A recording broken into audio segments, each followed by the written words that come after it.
Luke 2:12 says, "This will be a sign to you. You will find a baby wrapped in cloths and lying in a manger." When the angels spoke to the shepherds that night, they were clear about the sign the shepherds should recognize: a baby wrapped in cloths, lying in a manger. What an odd sign to indicate the coming of the Savior of the world.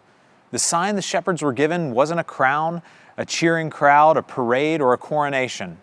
They might have expected a grand sign like that, but it was simply a baby, God clothed in flesh. It reminds me of the passage in 1 Kings where God revealed himself to Elijah.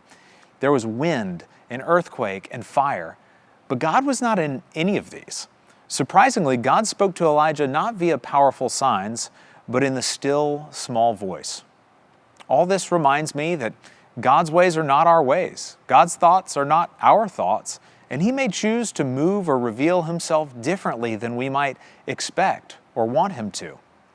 I've heard it said that God is always doing more than we can see, not less. I love that. So, are we listening for the still, small voice?